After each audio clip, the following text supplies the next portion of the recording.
un public très nombreux, malgré l'heure insolite imposée par la Ligue nationale de football un mercredi à 15 h.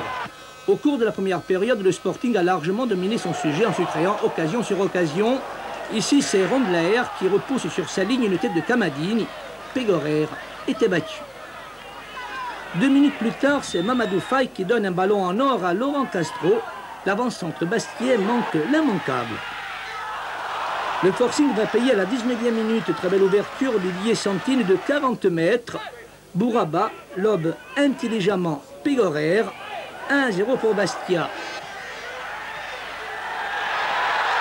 La joie des Bastiais sera de courte durée. 22e minute, coup franc de Vis, repoussé par le mur, reprise parfaite de Rondelaer. Palampogne est battu. Les Blancs égalisent contre le cours du jeu, un but qui a désorganisé le système de jeu imposé par Léonce Lavagne. On a marqué peut-être un peu trop tôt et il restait quoi? Il devait rester 25-30 minutes de jeu. Et là, on a eu peur, à mon avis, d'en encaisser un second et on s'est un peu recroquevillé sur nous. On a joué le jeu derrière.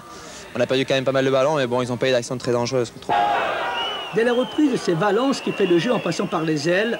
Valençon est obligé de sortir devant Autier. Les Bastiais tentent de s'organiser en essayant de conserver le ballon, mais les finitions laissent souvent à désirer. Le club est toujours privé de véritable avant-centre et de son milieu habituel, Casanova et Louali.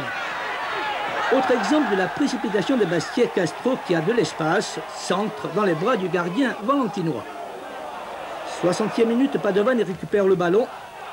Ferrez bouscule Castro dans la surface.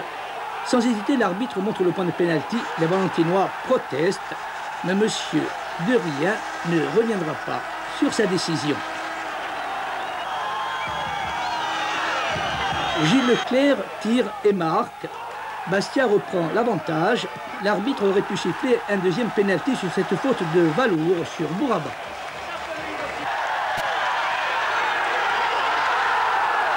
Les 10 dernières minutes seront très difficiles pour les Bleus qui auront du mal à repousser les contres de Valence. Mais Valençon multiplie les sorties et les arrêts spectaculaires. C'est vrai que Valence s'est montré surtout dangereux sur les coups de pied arrêtés. Hein. Ça, on le savait, on le craignait. Effectivement, ils ont marqué sur coups de pied arrêtés. Mais je pense que la victoire n'est pas usurpée, loin de là. Hein. Bastia reste invaincu à Foriane, mais quelle sortie pour les joueurs de Valence qui en avaient contre l'arbitre. Les gens d'armes doivent rentrer sur le terrain pour protéger l'homme en noir. Mais parfois des défaites qui sont très dures à avaler, mais ainsi le veut la loi du sport.